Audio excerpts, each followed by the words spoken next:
Hello, and welcome to Iacon Underground Radio for the week of August 2nd, 2017. I'm Jen. I'm Alex. I'm David. And this week, we have a special guest with us. This is on Twitter known as SRZ. SRZ on Twitter, actually, because it didn't let me put in my hyphen. Well, there you go. So you ended up being British instead. Yeah, it's the only place my nick has ever been taken. Wow. See, since Twitter has, started more prominently doing what people's, input names are, I never actually see what people's little handles are.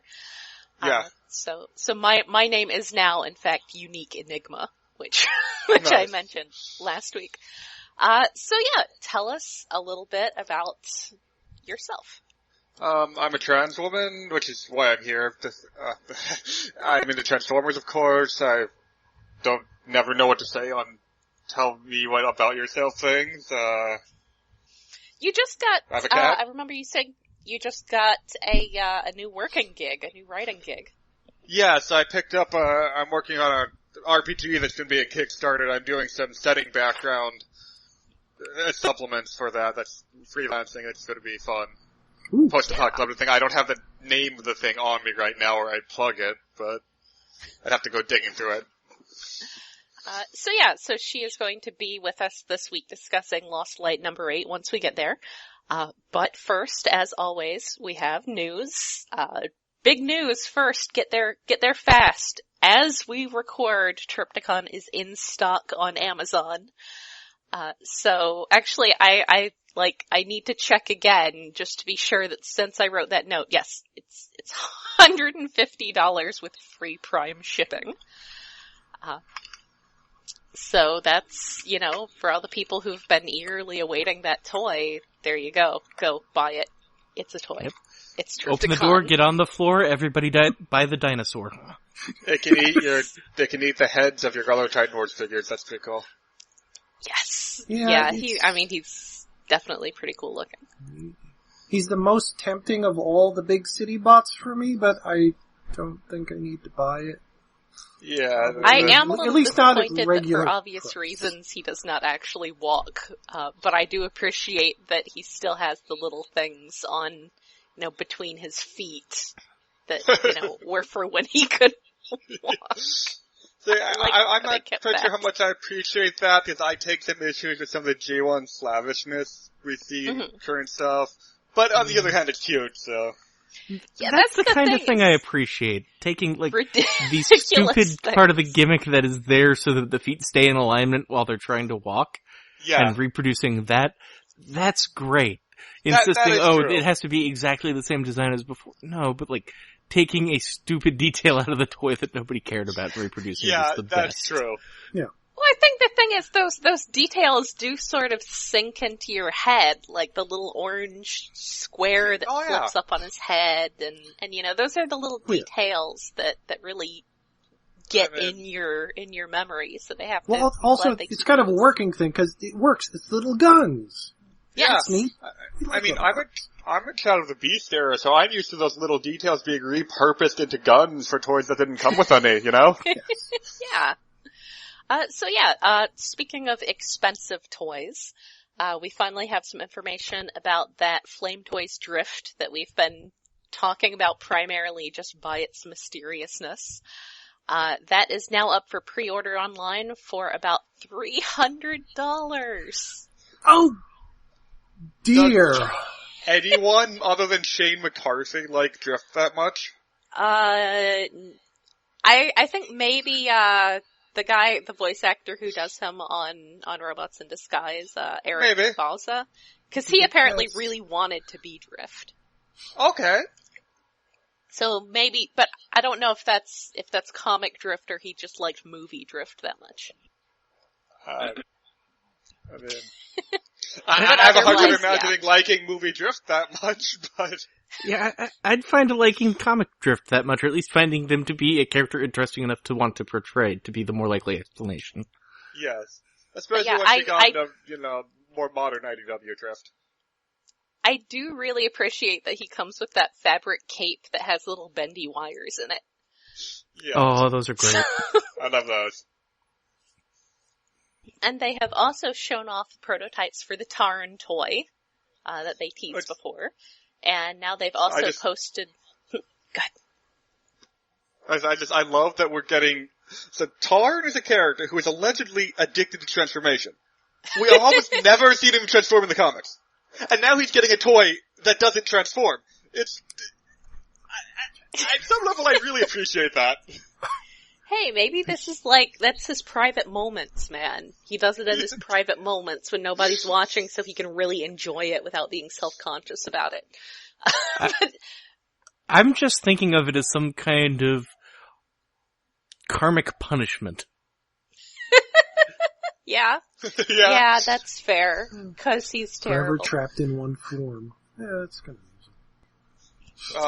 As long as he doesn't go down to the Oracle, I think we'll be okay. Yes. And they also posted on their Twitter account a sketch of presumably an upcoming IDW-style Star Saber, which... That's a Gundam. Yeah, I can't disagree with that. Well, I mean, Star Saber's kind of Gundam-y to begin with, but yeah, this is... Well, even the chest is it's a Gundam at a slightly different angle, and it needs bigger hip skirts, but other than that, it's a Gundam. Yeah, those are some very Gundam lower legs, and some very Gundam hips, and... He always had a very Gundam head. I'll tell you what, I could get a bunch of Gundams for $300. Yeah. And you'd be able to build them instead of having it come pre-assembled, which is more fun. Yeah. I suspect at this point, I don't know what the current values are like, but I suspect you could get 2 Masterpiece Star Sabers for that much. And he does have the antenna that flip out like in the anime. Yeah. Yeah, and he also transforms, which is generally a bonus in a Transformer. In a Star Saber particularly, what's the point of having a Star Saber that isn't a little dude who turns into another dude who turns into another dude, and then wears a cat as pants and a backpack? Yeah. Well, there's no Masterpiece, whatever his name was. Leo. Victory Leo. I always called him Violin Leo, which is, that's the one Zone bad guy. I personally don't see what the point is in a Star Saber whose antenna don't go swing, and that includes G1 Star Saber, whose antenna I was very disappointed to find out when I actually had the G1 toy for a while, whose antenna did not go swing. The Robot Masters one doesn't go swing either, but that's forgivable given the price and size. Yeah. It's a tiny little thing. But it's like with the Transformers the movie Blu-ray thing, how the first thing I went to was did they fix Hot Rod's color? With a Star Saber, the first thing I go to, or a Laser Prime, the first thing you go to is, does he have a big picture of Optimus Prime burning down a forest on his trailer? Yeah. The first thing I go to with the Star Saber is, do his antenna go swing? And, it don't mean a thing if it ain't got that swing. Exactly. So we are, it's properly confirmed now, we are absolutely getting a Headmaster RC whose head turns into Daniel. But no, it turns into Daniel spelled backwards. Yes. Linead. Which is even better. I personally find that even better. Yes. I think that definitely falls into one of those renamings that I just don't even bother to remember. Because, it's obviously meant to be Daniel. Yeah. I'm gonna have a pretty easy time remembering it because Linead is really close to Heinlad, the Tanuki Transformer. Oh, yeah, that's, when I first saw Linead, I thought it was Heinlad. The Tanuki Transformer who keeps his spark crystal in one of his testicles. Oh, God, why? And, never forget, it's a working alarm clock. Yes. For some reason, also a working alarm clock. Japan. But yeah, apparently she, along with Star Wars Black Series Commander Rex, is going to be a pre-sell sort of thing at, I guess was that HasCon they're selling those around? Yeah. Yes. Wade has run, the way Hasbro announced it, they said she's coming out, or they're basically available early at HasCon, and we have no idea where she'll be after that. It's weird, especially because A, the packaging they showed off looks like a mailer box. Yeah. And B, the publicity photos they sent out had RC's stuff labeled as Transformers Collectors Club Number 1. Yeah. Could there be a new club burrowing out from the corpse of Fun Pub? Yeah, if, like, Hasbro's doing their own club, and it's at reasonable enough prices, this could be cool. Well, yeah. At risk of jumping ahead a bit, one of the things they're advertising that's not Transformers-related merchandise for HasCon is a My Little Pony blind box that looks like a Loot Crate-ass blind box. Yeah. That's really interesting. Just speaking personally, a Transformers-themed Loot Crate type of thing would interest me in a way regular Loot Crate never has, because, it would be something that I'm actually interested in. Yeah. Oh, yeah. On the other hand, it seems like it might have exclusive figures, which would be good, because otherwise I'd just get stuff I already bought. Yeah. But, So, you think maybe they're thinking of doing their own, Loot Crate subscription service for Hasbro stuff? Like, you have the 1 month that's the Mask Loot Crate. It's got, I don't know. 3 things in it. I mean, I can see them doing, a Revolutionaries crate or a Hasbro Vault crate or something like that alongside, a Transformers thing that's a figure with some bonus exclusive accessories, and then My Little Pony maybe being aimed a little more at kids with stickers and buttons and stuff. That makes sense. The Toys and Ponies are really the big franchises that work in that format now. You can't really do I guess there's Star Wars and Marvel, I'm not sure they'd have to be able to do that, but they might.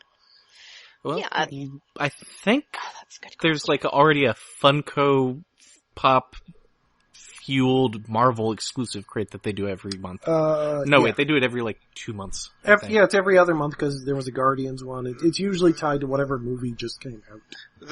I know the Marvel mini Funko or Chibi style things do show up a lot in regular Loot Crates too. Yeah, I think Funko probably has the licensing rights for the Star Wars and the Marvel stuff down. But no one's got licensing rights for the Action Man Loot Crate. Poor Action Man. He doesn't deserve to be the butt of our jokes, but here we are. Yeah. I mean, now I'm just thinking of the possibility of them doing a G.I. Joe themed month where the box folds inside out and turns into the USS Flag. Oh, that'd be pretty cool. The only problem there is that they'd have to be producing G.I. Joe merchandise to put in the box. Yeah. Yeah, just repurpose some things, give new heads, that wouldn't be that. No, true, it would be pretty easy to... It would be pretty easy to do some subscription service exclusive Joes where they don't have to do a big run, don't have to try to sell to kids because you're not selling G.I. Joe to kids. So the core seems to do really well. I definitely need to find a way to get a hold of Headmaster RC. I'm hoping I don't have to do it in the form of some $100 subscription service. Yeah. But on the other hand, a Hasbro one is still likely to be more reasonably priced than a second party one. Yeah. Cause, they aren't going to charge themselves for all the tooling stuff. Right. Was there a price point for the RC? I forget. I think it's $30 for RC and Magnus. Yeah. We forgot to mention, it also comes with a die-cast phase Headmaster Ultra Magnus head. Headmaster. Yes. Cause Ultra Magnus head. Because, Ultra Magnus is giving RC his head. Eh? Confusing Ultra Magnus head that is neither, it's neither Minimus Ambus, nor is it a miniature Ultra Magnus, it's Cabnus. Yeah, I guess if you're going with cartoon stuff, then you might. Is it just a Ridico of one of the Optimus Prime heads? Minus the face? Or just including the face, maybe? But there are a couple different Optimus Prime Titan Masters from Power Master Op and Voyager Op. I don't think I've seen the face they've shown yet.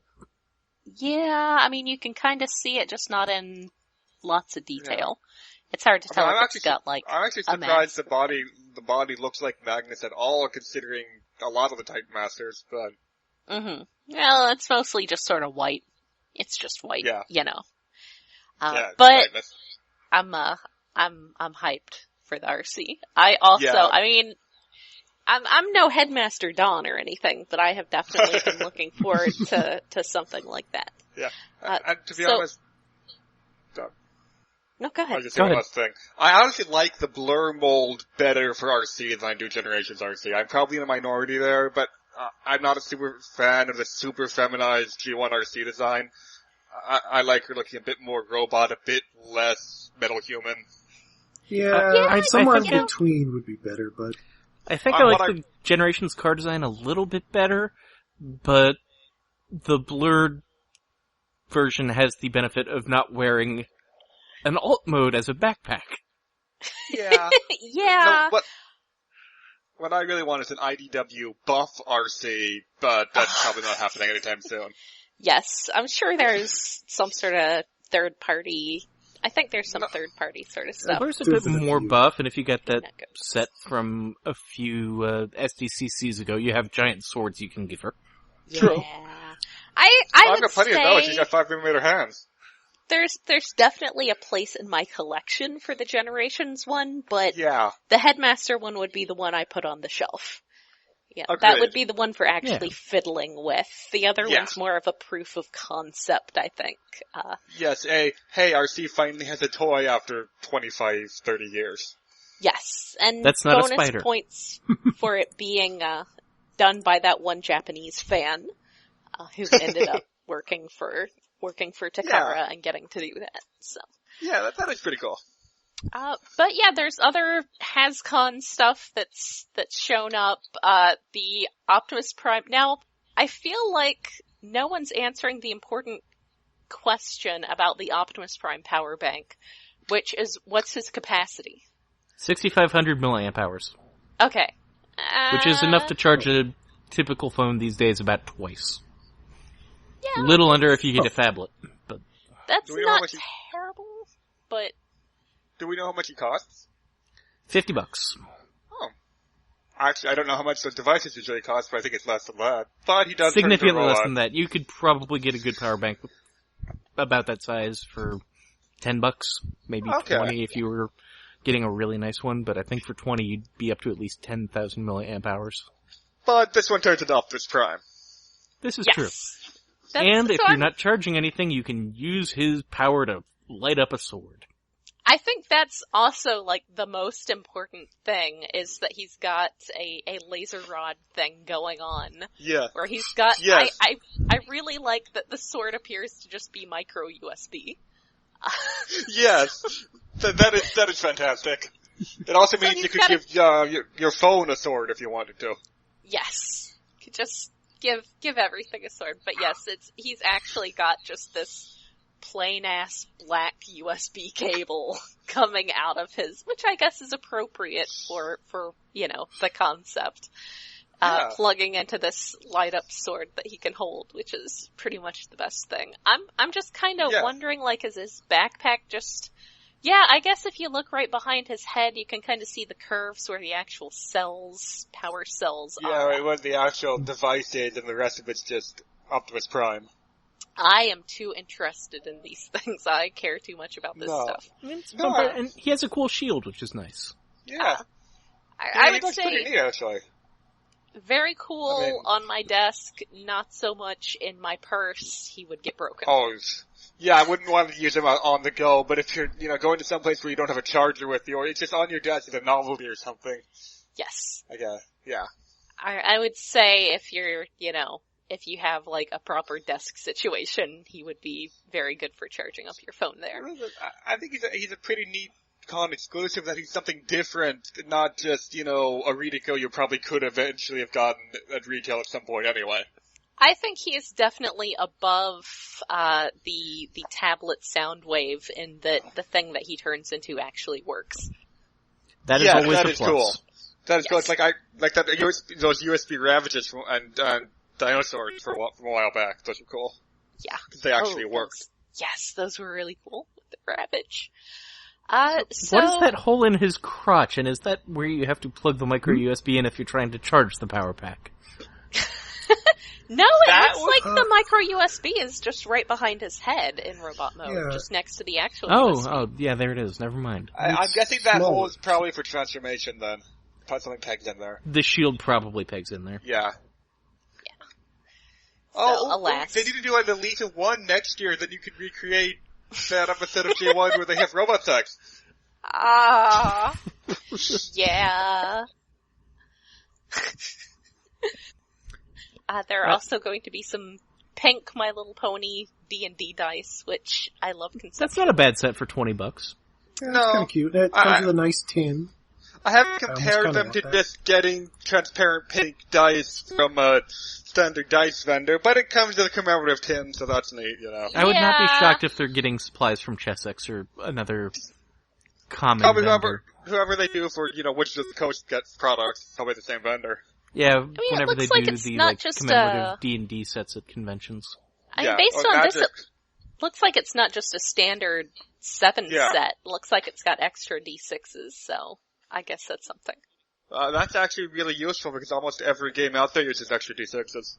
Yeah. Yes. Yeah, I'm fond of this movement. Also, looking at it, I'm not sure if the stock photography is just CG with the artwork they're providing to the company, or if it's actually that has to be CG. That looks way too clean, which makes me wonder: are they going to be laser cut the way the dice actually look here, or are they going to be more rounded off and they just modeled all the platonic solids at about the same unit size? It's probably just regular platonic solids, because otherwise they'd be really sharp.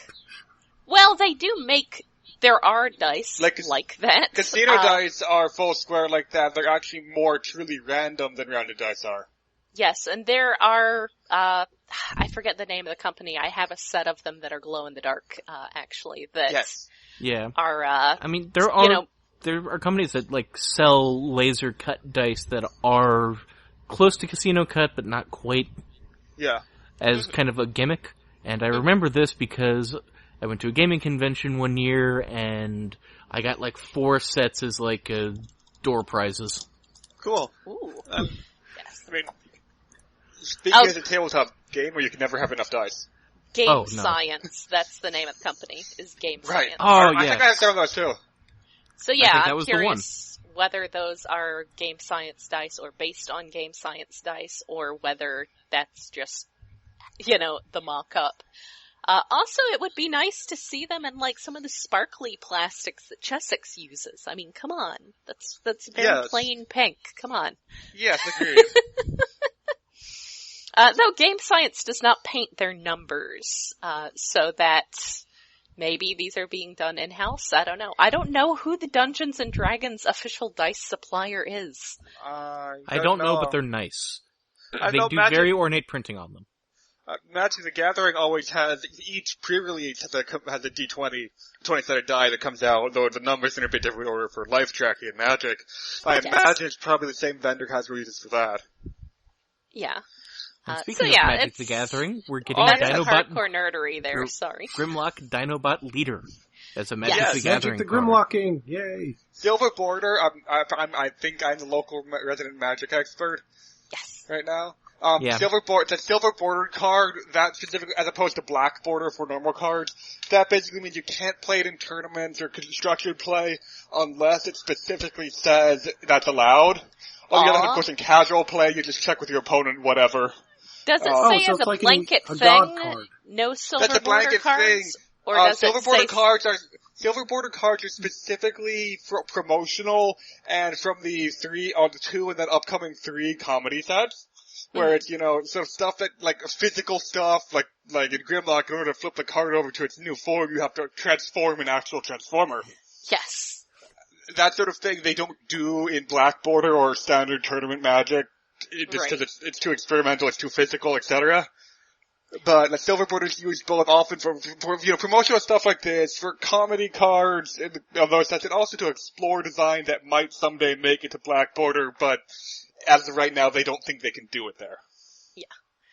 So, but yeah, they also have the Sword of Dungeons and Dragons, which involves rolling a d20, and that card, the Sword of Dungeons and Dragons, the other two cards won't be, that card will be in Unstable, the upcoming comedy expansion.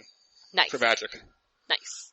And then, Nerf. And then Nerf, where you shoot a blaster at your opponent's deck to try and knock cards off of it. That thing is so overpowered. No, actually, yeah, that card basically, to me, reads win the game, because if a person cannot draw a card to the top of their deck, they automatically lose. So you play that on your turn, you shoot all the cards out of their library with your high-capacity Nerf gun. The library is their deck, sorry, magic terms. And then on their turn they lose, because they can't draw. Yes. Fire, and it's not just fire once. Fire a Nerf blaster until empty. And some of those Nerf blasters these days have really huge magazines. Yeah, you can get 120 dart drum. Yeah. Wow. What? Yeah.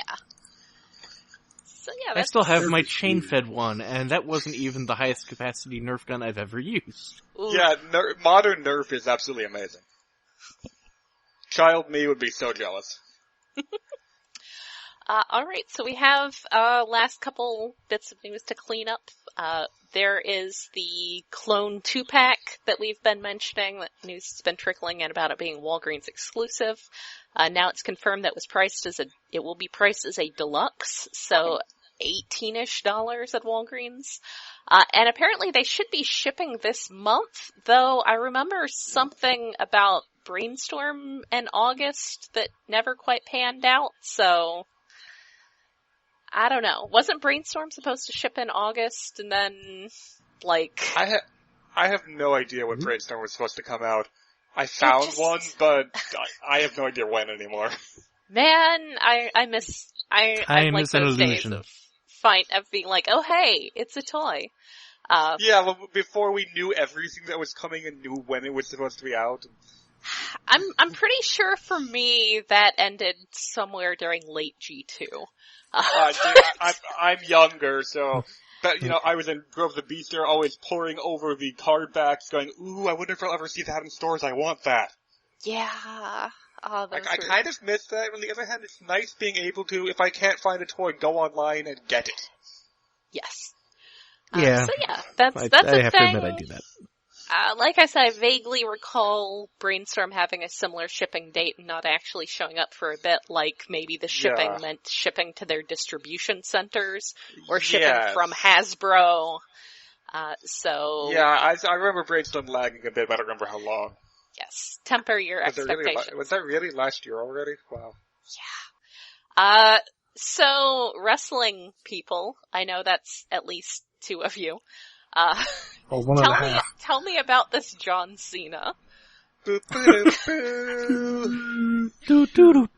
apparently some kind of meme. All I know is that he's a wrestling guy who is in a lot of memes. Also, to quote himself in a recent film, he looks like Mark Wahlberg ate Mark Wahlberg. Yeah, and he's surprisingly good at comedy. I'd say a bit more cameos in movies. I'd say a bit more clean cut than a double Wahlberg would be. Yeah. Yeah. The more less violent looking. He doesn't have 80s Stan Bush hair like Wahlberg did in the new movie. You gotta shave your Wahlberg, give him more muscles, give him jorts. He's not allowed to wear full pants. No. Have you seen John Cena in a suit before? It is strange looking. I've never seen that. Now I'm gonna have to look it up after this recording. Yeah, when he goes on TV morning shows and stuff. Right. But yeah, he is probably the top professional wrestler in WWE at the moment. He's kind of starting to expand out into a movie career like The Rock has. Mm-hmm. Although more in comedic roles than as a leading man, which is a bit of a surprise. And mostly minor roles. I don't watch a lot of wrestling, but from what I've gathered, he's very much got a hero face persona thing, right? he is the never give up, never say die Superman who always wins. Right. And he went from the actual rapping master of thugonomics to that superhero persona to that superhero persona, but we've seen this for 6 years and we hate you now.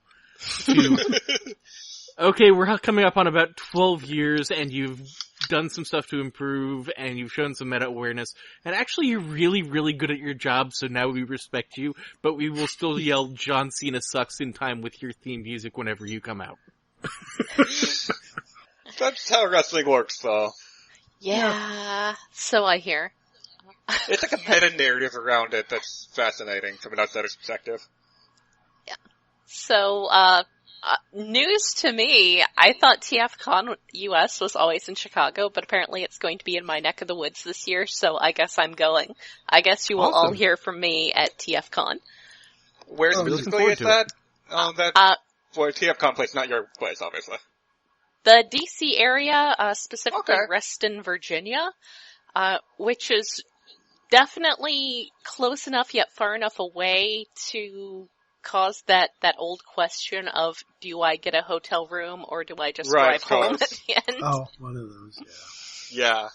Because it's the about... one where if you get a hotel room, you beat yourself up over the money. If you drive home, you beat yourself up over being exhausted and just no real win. It's about an hour and a half drive, maybe an hour with no traffic. Honestly, DC traffic, it's like 5 hours with traffic, so... yeah. That's kind of how it is. It sounds like the best/worst of both worlds decision would be the way to go for that, where you get the Super 8 that's like 20 minutes out, that's only like $30 a night. This is near Dulles, so the Super 8 is actually at least like $200 a night. Yikes. Ouch. Not that I checked, but I'm saying this is like, Reston is where Dulles International Airport is. So. Okay, so that's gonna be expensive to stay. Yeah. Great for the people flying in, though. Yeah, and I'm it sounds like David K. will have a pretty comfy time as a guest. Yeah, it's actually very close to where I lived as a teenager, which would be more useful if anyone I went to high school with had stayed anywhere in that proximate area, but none of us did because, oh my god, why? It's horrible. Patton Oswalt wrote a book about that. About Fairfax, Virginia? I don't think it was, I don't recall if it was specifically Fairfax, but about living in DC suburbs and wanting to get the fuck out. Yeah. They're awful. I think I mentioned that my parents paid like $500 a month for a T1 line to live far enough away from it. That was really terrible in me, Mike. Sorry about that. But now there's cable out on their property, so. Yay. How times Anyways. So that's to go back a moment, we talked about John Cena because he's going to be in the Bumblebee movie. I thought maybe we should mention that. The Bumblebee movie... I think I managed to slip that in there somewhere, so hopefully context. I'm actually kind of excited for it. It's not directed by Bay, and it's supposed to have a lighter tone. Isn't the director somebody from Laika Studios who do those great stop-motion films? Yeah, the director who did Kubo and the Two Strings. What? Okay, so now I'm really interested, because that could be a very refreshing take on Transformers. Yep, and it's going to be a period piece set in 1987. Well, that's right. We're getting a period piece that is set younger than the franchise is.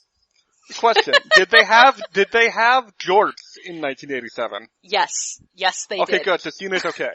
I can tell you from experience that yes, there were jorts in 1987. Because that's before my time, so I really, Yeah, I would have been 8. So this is also giving me the great and surprisingly frequently dashed wrestling fan hope of seeing wrestling moves in a movie.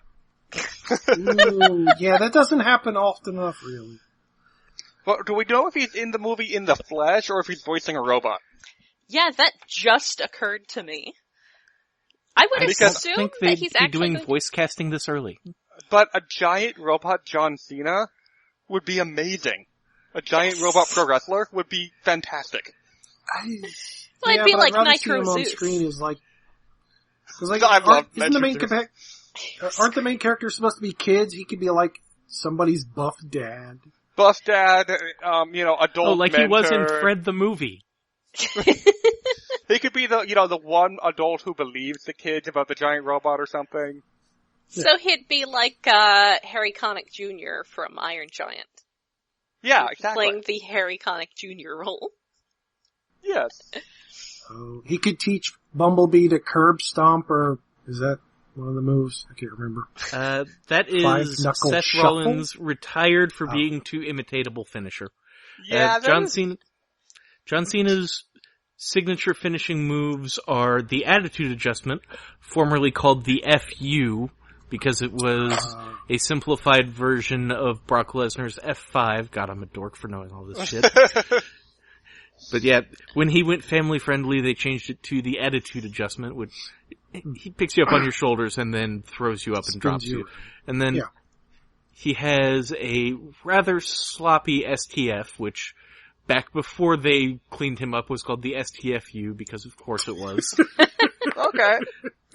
And then for a while he did a standing fist drop where he would wave his hand in front of his face beforehand and say, "You can't see me." And it was called the 5-knuckle shuffle. And I think they just don't call it that anymore because masturbation joke. Yeah, I'd like to see Bumblebee do that one, actually. I think that would be cool to see Bumblebee do. Oh, yeah. Oh my goodness, it just occurred to me. So you think Bumblebee's going to talk in this one? I don't know when his voice was damaged in the movie continuity. Yeah. Well, originally he was supposed to be damaged on Cybertron before he left, according to a prequel comic, but that's bullshit now, so. Nobody cares. The continuity of these movies is like G1 continuity. It's Sunbow G1. Yes. And I'm okay with that. At this point, I'm taking the mystery science approach to continuity. Yeah. Well, no, we just take the Transformers approach. It all counts, it just doesn't all count with each other. Yeah. Oh, yeah. The movies themselves, like, the continuity changes each time, so whatever. Who built the Constructicons and who built Megatron? Yeah, the Constructicons built Megatron. Who built the Constructicons? Megatron built the Constructicons, and then the Constructicons must have gone back in time at some point, but we don't know when the time. When is it episode? But don't forget, Megatron also brainwashed the Constructicons in addition to building them at a different, before building them. Also, can the Autobots fly? Well, yeah, because that way they come back in time instead of Maybe. looping it. Only when the plot wants it to be convenient for them to fly. Yes. Only when they need to. Mostly Optimus Prime. Mostly, I think mostly just before they got Autobots who were planes. Oh, so you mean the old cartoon, yeah. I think in the movies, Optimus Prime really flew at the end of AOE. So, yeah. He just takes off for no apparent reason. He apparently has faster than light travel because he showed up at Cybertron by, last night, so apparently he can fly really fast. Well, that'd be fair, Cybertron met him halfway. Maybe. Yeah. Oh, to be fair, that's true. Cybertron was moving. Okay, so Cybertron moves faster than light, okay. Yeah. I'm okay with that. It's a giant robot. Probably. In a related note, if they could fly, why did they have to dig up Skyfire from when he was dead?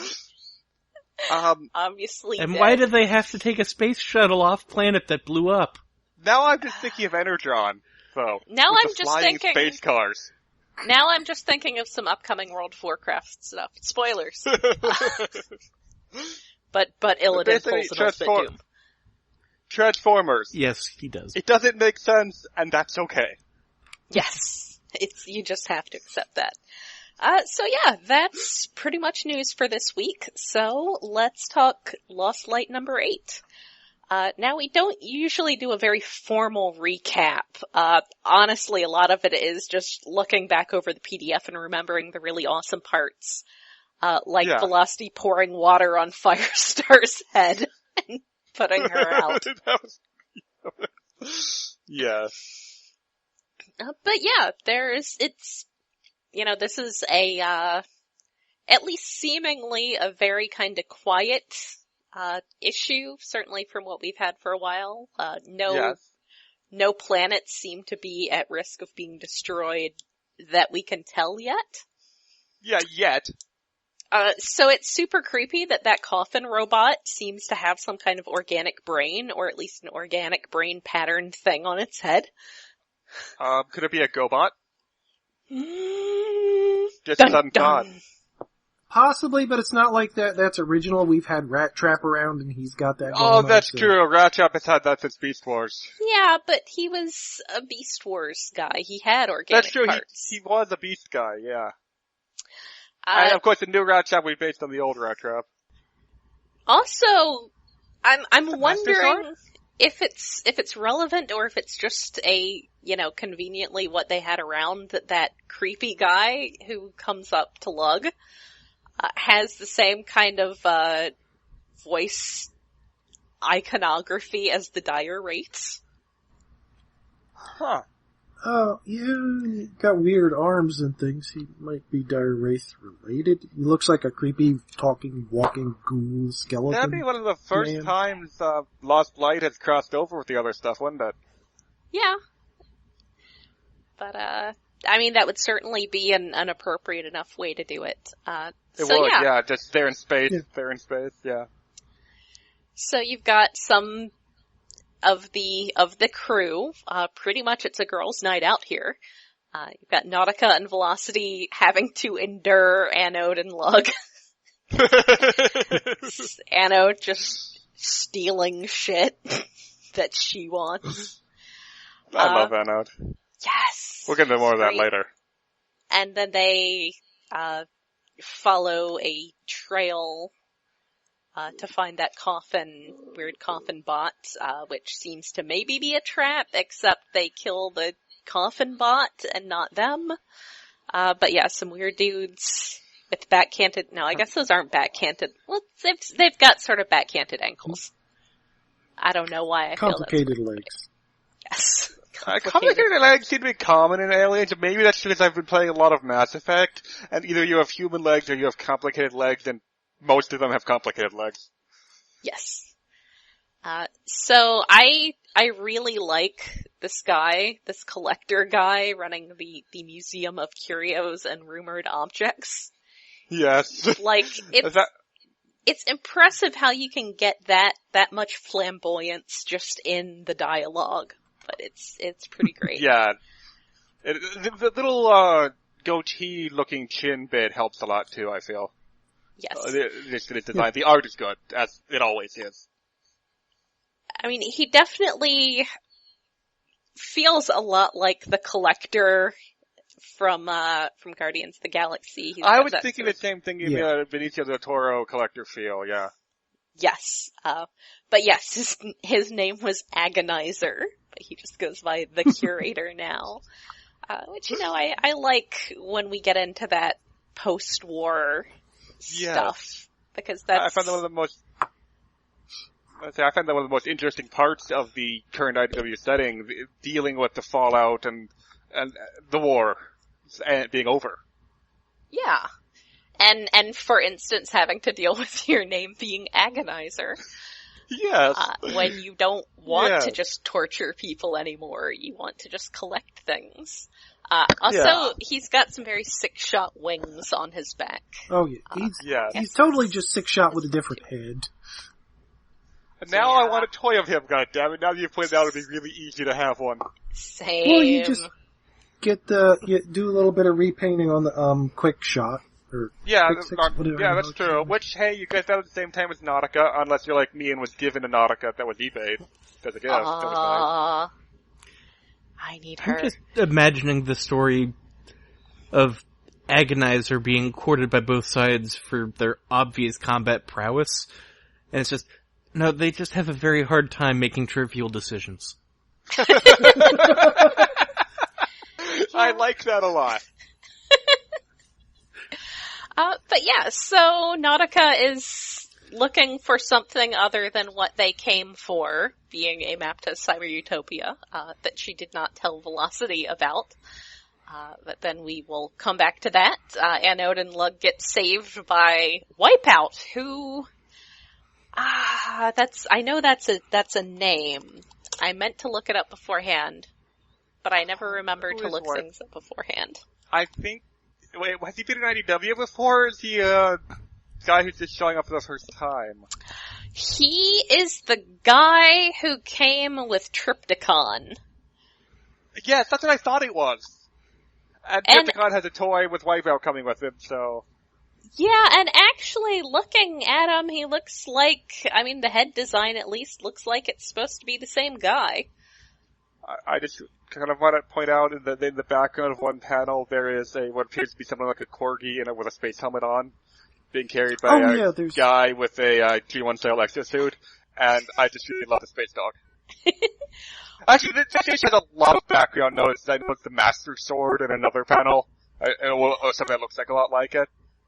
Or it could be just a Transformer Sword, but I think it's the Master Sword. It's one of those artists having fun issues. Oh yeah, there's so many things. There's even a Cryog, I think it is, from the IDW's Godzilla comics. The head of one. Okay, according to the TF Wiki, Wipeout was a comic-only character whose appearance was based on Tailgate's toy, not his character model, his actual toy. Featuring chest details the character model did not. Artist Don Perlin said he was given toys from Hasbro since many of the character models lacked art of their backs. Presumably a gifted Tailgate toy was part of how this made-up little dude was born. So he didn't actually come with Triptychon, it's just that his role in the story was, his role as a character was basically the same as, a guy who would come with Triptychon. A Generations or Japanese equivalent standalone toy not that long ago. Oh yeah, he did. I have that. Was it somewhere. Japan or US? It was Japan. It was a 2-set that came with Windcharger, I think. Yeah, I think so. Yeah. Yes. It might actually be under my desk. I thought there was that one. I thought there was one in Combiner Wars too. Was it just the one that came with Windcharger? It was just the one that came with Windcharger, and then now he is the headmaster for Full Tilt in Triptychon. Right, that makes sense. Transformers. They get messed up. And then this is the first appearance in IDW. Yes. Yeah, but the character design is very clearly based on the G1 comic book character design, which is pretty cool. Yeah, not the obscure one. So he knows Anode and Lug, and asks if they were also summoned by the Grand Architect, who is someone who they haven't spoken to in centuries, but who is apparently trying to get in touch with blacksmiths. So apparently the last people who, the people who Wipeout followed there got murdered. And so he has come to the conclusion that someone is hunting blacksmiths. So then we get some more of those symbols. Yes, there's more than just the one of the Knights of Cybertron. There are 5. Yes. Which is... But one seems particularly important. Yes. Being the one that Skid saw, the one that's come up in a couple of things, but basically the theory being that after they left Cybertron, they sort of split up into their own little clans, as they call them. I was going to say, I wouldn't say factions, because that implies infighting, but clans. Yeah. So that's another log on the fire of all that mystery stuff. That's pretty cool. Yes, there's a lot of people thinking quintessence because 5 and all of that, but we really don't know yet. But I do like that when he suggests not talking to the Catharsians, the weird dire wraith-looking guy. Calls him Agonizer. They can't be trusted. They're a venal, duplicitous, barbarous race. So thank you for your concern, Agonizer. Again, we get into sort of, I guess, the Cybertronians' place in the galaxy being not a place. They tend to destroy everything they come through with their giant war. I mean, it's not entirely unfair to be liking towards them. Good job. Good job, Cybertronians. Yeah. And I do see that the place where Wipeout takes Anode and Lug to talk is a mechanoid-specific bar from the looks of it. Yes. With someone who looks like Octane in the background, though. Yes, I was thinking about that. Tall Tankor? Is Tall Tankor here? Or could it be a third, or could it be Octone, who is in fact separate from Tall Tankor and Short Tankor? God damn it. I'd actually be okay I with love that. it. I like the idea of every Octane toy get it, or, I guess there only be two of them be Octane toys, but each of them being a new character instead of the same guy. Mm-hmm. Because it's technically Octone coming in Time's Return instead of Tankor, so clearly a different character. There you go. They just happen to look pretty much the same. Maybe It's not. Cybertronians. There are how many Starscreams out there? Yeah. All the good bodies are taken. And all the good names. Yes.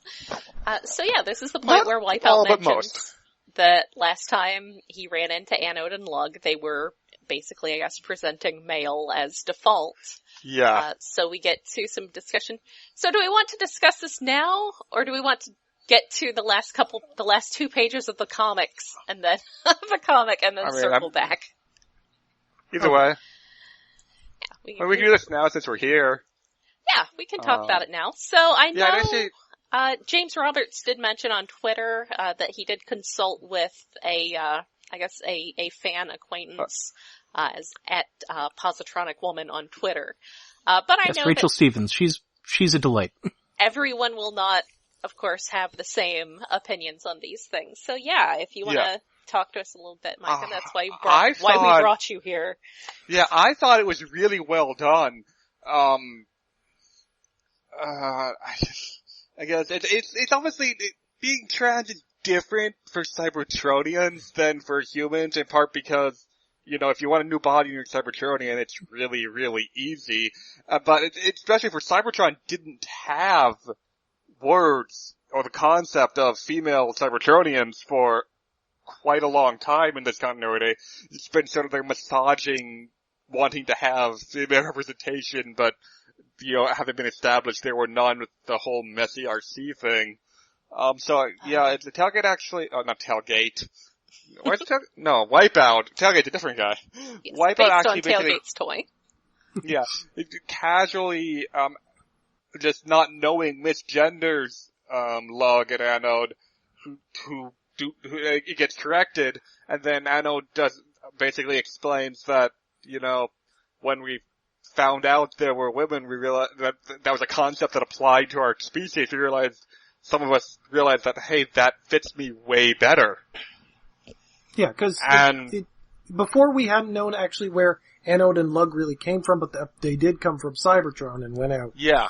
At some point. And I thought it was really well handled. I could kind of tell James Roberts had consulted with a trans person on it, because it was much more respectful than cis writers I don't think they don't mean poorly, but they don't know how to say things.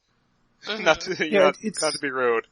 I thought it was really well done. Yeah. I think one of the big mistakes a lot of writers make is making too big a deal out of it. Yes. Yeah, it's played down here, which is kind of why I wanted to ask Esser on in the first place, because it's like, was this okay? It's okay to me as a cis white dude. Yeah, as a trans woman, I like that a lot. I like it just being a casual thing about her, that when it comes up, she explains, but it's not a big deal of it, it's a page, basically. Mm-hmm. In a relaxed scene, nobody makes a fuss over it. That's the kind of representation I really like. It felt natural. It came up in conversation. It wasn't like, say, the recent Mass Effect Andromeda example where you basically ask about a character's past and she immediately dead names herself.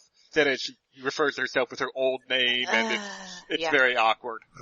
But in the case of... In their defense, they have patched that out. Have they actually fixed that in the patch? Okay. I heard they were going to. I didn't know if they got to it yet. In this case, I think they did. It's relevant to the conversation. I think it's well explained. Obviously, again, it's not the same thing as a human being trans, but it's nice. It's nice. It felt good to read. It felt really good to read, actually. Yeah, I think that, I sort of like to say cis-ish. I mention on here being a lesbian, but I'm very sort of gender non-conforming female. But I feel that complicated. And I think that's something that I have put a lot of thought into is, being someone who is not what most people necessarily think of as feminine. How do I know I'm still female? And there was a point where, that was something I put a lot of thought into. And I think that, her talking about it just being what fits, is really about the best explanation you can get for, knowing what gender you are. It feels right, basically. It clicks in your mind and it feels right. So now I put it. It's just more complicated for some people than others, but. Yeah, I mean, I personally have been misgendered on occasion, and I know how that feels as someone who is just a not feminine woman to be called he, and so I certainly, wouldn't want to call a trans woman he, because I know how wrong that feels. Yeah. But yeah, we appreciate that. Yeah, I like the, it is different for them, for the Cybertronian ones, and she mentions that, I'll just read it. She says, before the war, when the Primal Vanguard used to come home between campaigns, there'd always be a few who had reclassified themselves, a few she's among the he's. They tended to stick together. He to she. I didn't understand the significance. What difference did it make? But after we left Cybertron and started to meet so many other races, then it made sense. It made perfect sense. So sort of that idea that everyone is just one default, that there are no different categories, then you don't think about it until you get out there and are exposed to other people, and you realize that maybe what they're... You see that there are other possibilities for yourself. It's actually, I like that as a narrative for queer people in general, not just trans people of, I've heard a lot actually from friends, I didn't know what to call myself until I saw in fiction or got out of my small town and I saw that, these people like me exist. I know what I am now. And that's been kind of, I just moved back to a very small town from a very diverse city, and I've kind of felt like it's almost a responsibility to be very much myself for others to see, cause I don't have that resist bumper sticker to pick fights with the people with the Trump bumper stickers. The young people. Other people who would, so they know that they're not alone. Yeah, they see that you're, and honestly, that's, representation as a whole. I just want to say one more thing. Oh, yes. On this.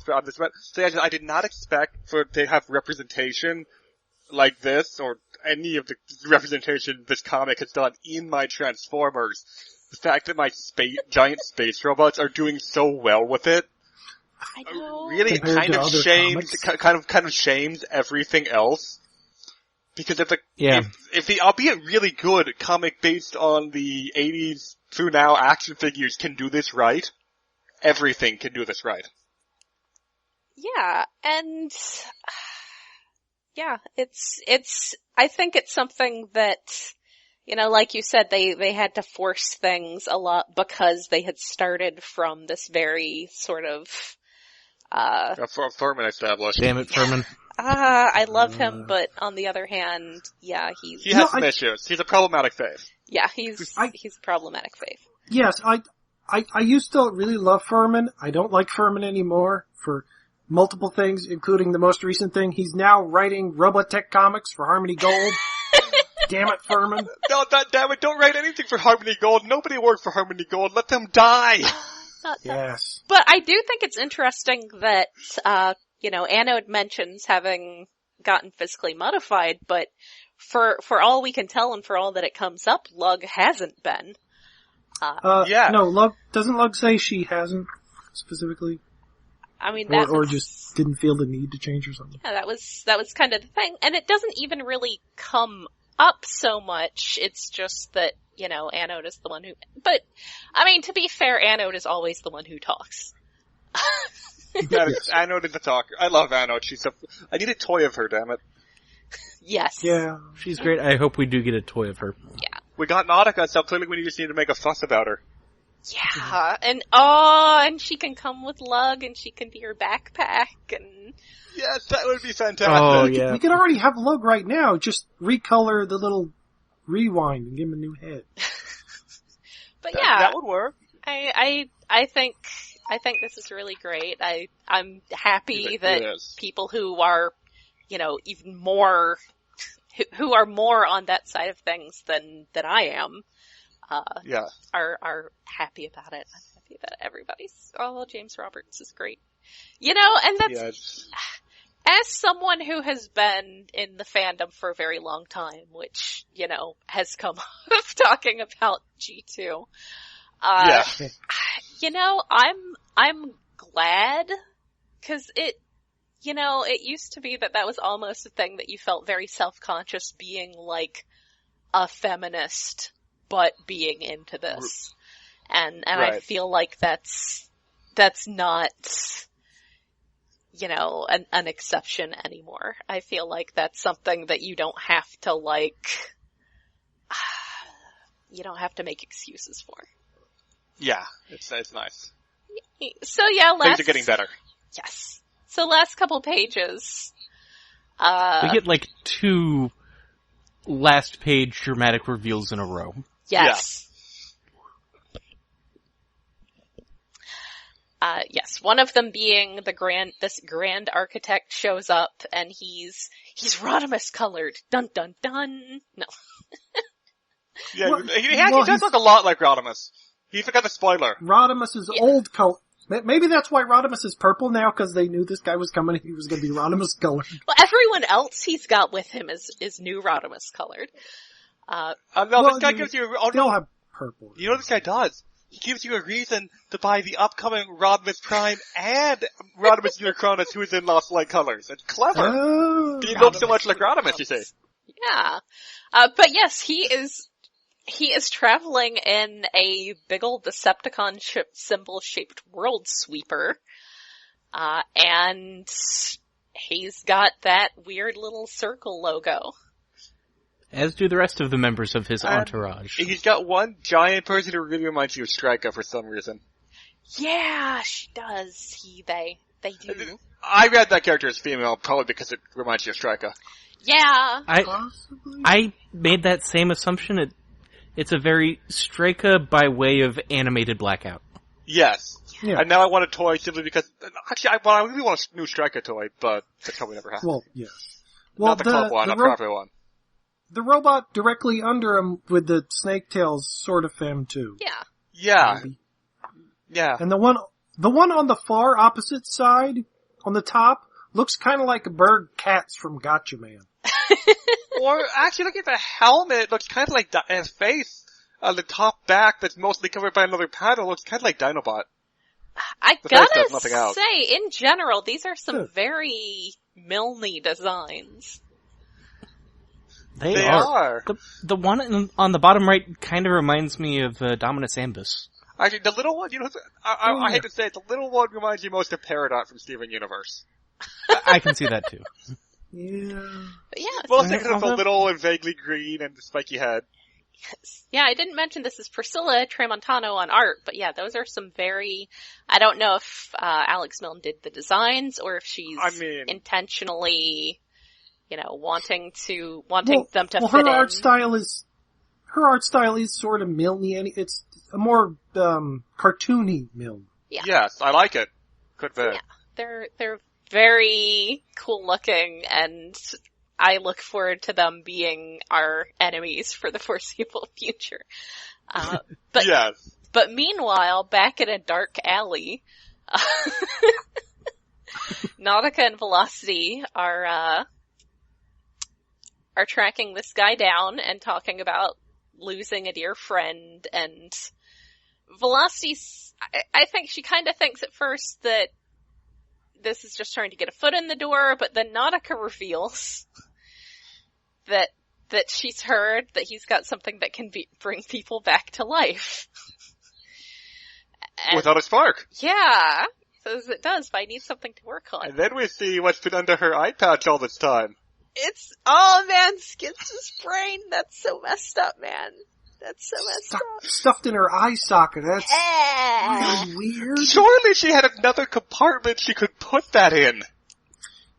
You'd think? But also That doesn't make for nearly as nice a dramatic reveal. No. I don't remember her losing her eye at any point, did she? Or did she just do this? Well, no, part of her face was scratched, but her eye was still there. It was just like the outer covering was damaged. But she had the rest of her face fixed and apparently just took out her eye. They're robots, but this is one of those weird... Okay, Nautica, even for you, this is a little weird. I love you, Nautica, but... He died Maybe she just wanted the symbolic foresight of her Amica Endura. He died of angst. Leave him be. Let him be dead. He died of... It's not like he was shot to death. You can't honestly tell me you're not looking forward to horrifying angst zombie that should not be Skids. That's pretty much like 90% of what I write about is horrifying angst zombies that should not be, so I'll be fair and give you that. But yeah, that makes the retailer incentive cover make a lot more sense, rather than just something Alex Milne did to make us all very sad. I don't remember what that cover was. That was the Nautica, like, with the blue glow, with, like, a Skids ghost sort of behind her. Yeah. He posted it on Twitter, and I just replied with, like, how dare you? How can you Because he loves playing with our emotions. He does. It's Roberts. Darn you, Roberts. But he presumably chose that cover, that image to do for the cover, but apparently it is significant to the story as we find out. It's just, and yes, we get a next issue thing saying that she must pay the ultimate price by resorting to the ultimate currency. No, honey, no. No. He died of sadness. Just let him go. Leave him be. That's, like I said, it's not even like he was just shot to death or anything. You're not gonna fix him. To be fair, it might turn out he was shot by a sadness gun or something. That sort of thing has happened before. Damn it, Brainstorm. Put that stuff away. Just saying, we've had that kind of gun before. Yeah. It is Transformers, I mean, they have things like laser-guided swords, whatever that means. The Spark Eater gun. the ennui gun. I think it was a gun or a bomb or something that made you shrug yourself to death. There was also the one thing that made you super meta, I think. Mm-hmm. The meta bomb. Yes, the meta bomb. With Swerve, yeah. that in story made you made you feel like you were a side character in someone else's story, and would therefore give up out of feelings of uselessness. But in that case, it just made him ceasing to take actions that require agency. Yes. Yes. Robert, I love you. God damn it, it's so good. So yeah, that is our comic for this week. Thank you very much. What? You guys there is a few pages from a Revolution comic or something. You know? Oh, First Strike. I didn't even see that because I was reading it electronic and I just wasn't looking at the page. Yeah, same. Not really important. There's a thingy, Skywarp's there, whatever. Something blows up. Starscream gets ka-choomed. I don't really like how RC is drawn. No, not at all. I don't like how most of the robots are drawn. No, whoever's drawing this is not good at robots. But we've learned over the years that people who are good at humans often are not also good at robots. Yeah. I don't think they're that good at humans, though, either. Sometimes vice versa, too. Sometimes people who are good at robots it's kind of okay. It'd be okay if it was just a G.I. Joe comic, but the robots look weird. But it's written by Magritte Scott, so... well, that's not... I haven't checked out any of the Revolution stuff myself, honestly. Yeah, we keep forgetting. Yeah, I I'd be willing to give it I would be willing to overlook mediocre art for her script. I like the idea of having a new Hasbroverse, I really do. I just haven't had the money to look into it, really. Yeah, I mean, it's one of those Deadpool things where it just sort of expands and expands and expands. Yeah. And then it's like $1 million to keep up with everything. Yeah, like a mainstream comic. Yeah! Damn it, I don't want to be a mainstream comic. But... Though, as we established earlier, this one, Lost Light is better with LGBT issues than most, or LGBT plus issues than most mainstream comics. Yeah. Yeah, and on the one hand, I feel bad about throwing Lost Light under the bus by saying, a Transformers comic is getting this right, you have no excuse. Yeah.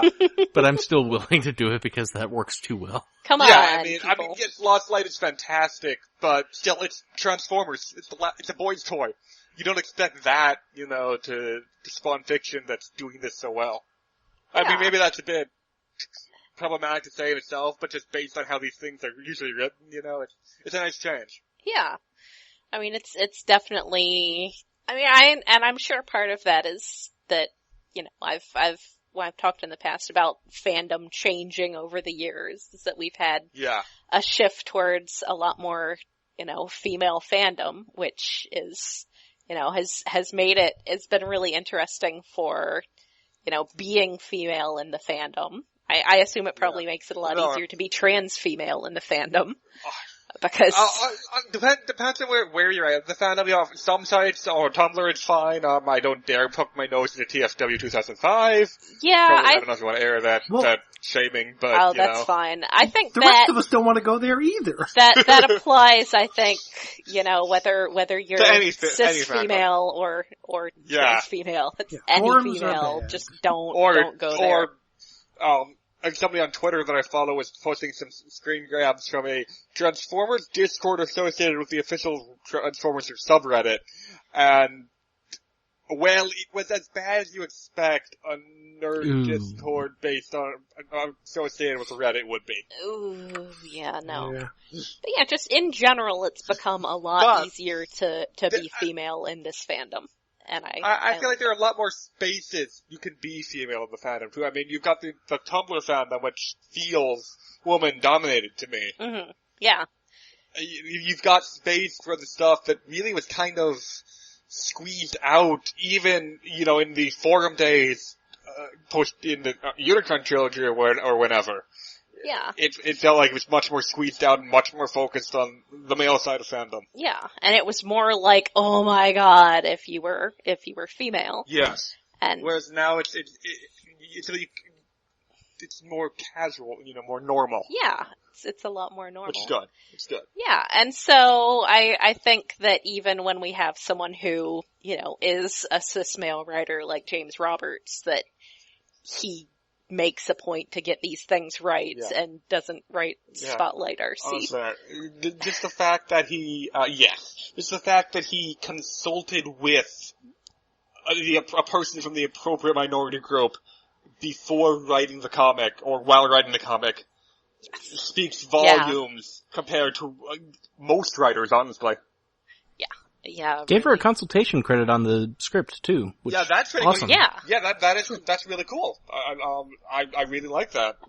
Yeah, it's a stand-up thing to do. It's the right thing to do, and more writers need to do that. Yeah. So yeah, great comic this week. It's great seeing how I guess the silver lining to starting out with gender being presented the way it was is that it causes these things to have to be examined in a way that they otherwise wouldn't have been. It opened the door for all of the queer content we're seeing in Transformers, specifically Lost Light, by basically starting that if you wanted romance, it had to be queer. And then now that when they started introducing women again, it opened up more room, and it was a bad start, but it's resulted in good things. Yeah, it also, having a race that does not have biological gender, but clearly has whatever else you'd want to call it. Mental gender, yeah. Yes, mental gender. It's really interesting, actually. I almost start thinking of it as being like a soul kind of thing, but yeah, having that... Well, it is, absolutely. Well, Transformers have tangible souls, and humans don't. So, having it as... Just remember. As something that they basically all... I wouldn't say all choose, because they don't really choose to be male, but they can certainly choose to stay male. Yes. But it being something that doesn't have the biological component, I think really gives people something to think about more themselves. Because that's sort of always been the thing about Transformers, is they're not like hard sci-fi space robots. They've always been a thing that we sort of use to examine ourselves. Yeah, they've got that mystic component to them. They've got these are definitely a life form, despite being a mechanical thing going for them, and they're really interested when written in a way such as Roberts is writing them now. Yeah, to coin a horrible metaphor, the franchise is like gender in Transformers started off as like building a wood table and getting a giant ugly knot, and then turning it into like the centerpiece of a actually nice finished piece. Yeah. So like that. Yeah, As far as Transformers in general, just as they're presented as people, basically, it just reminds me of something that my dad said back in the 90s when I was watching G2 on TV.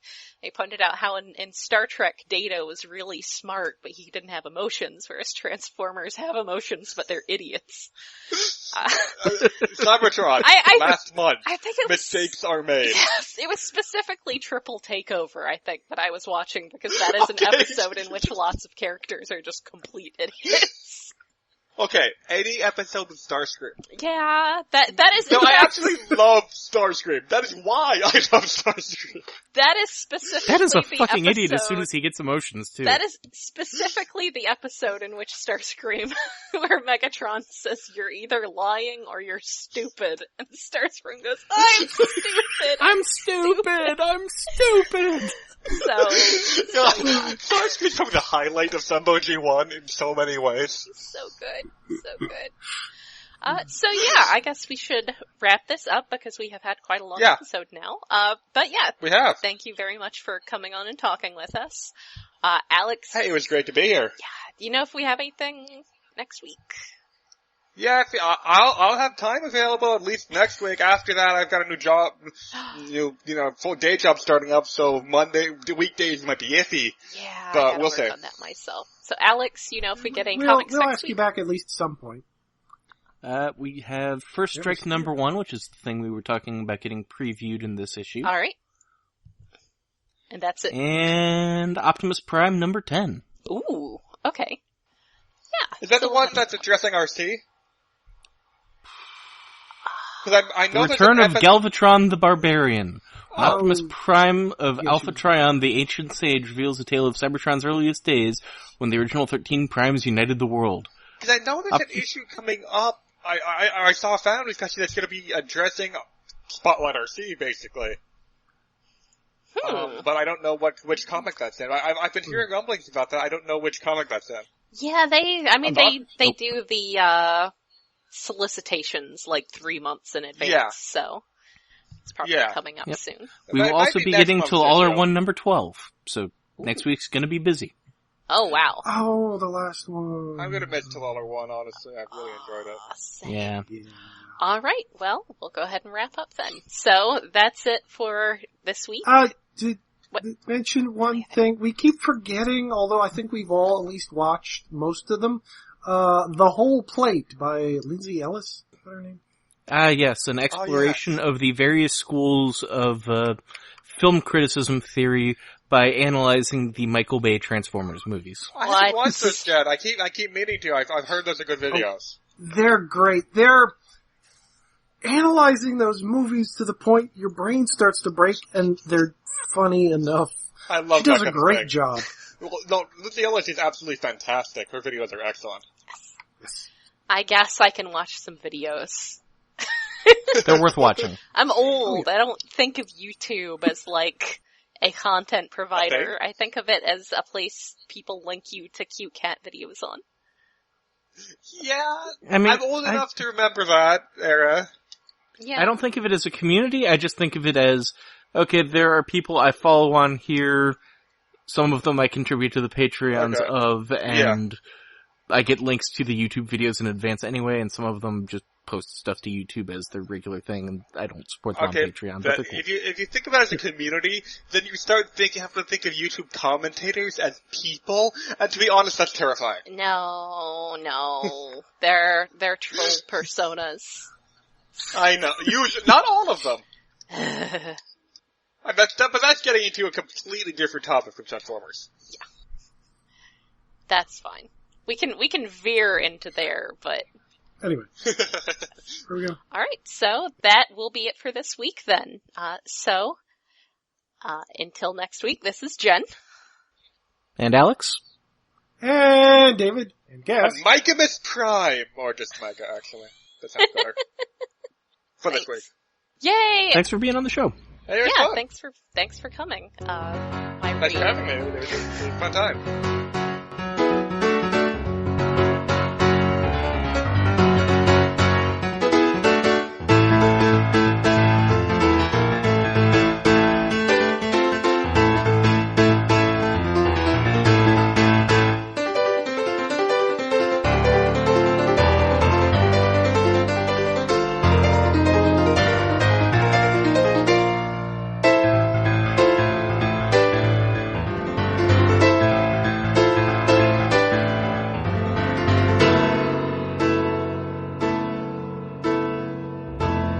Iacon Underground Radio is hosted by iaconunderground.net. We are listener-supported through Patreon, where you can help us cover the cost of running this show and our other podcast, Stasis Pod, at patreon.com/iaconunderground. We are on Twitter at IaconUG, Tumblr at iaconunderground.tumblr.com, and Facebook at facebook.com/IaconUnderground.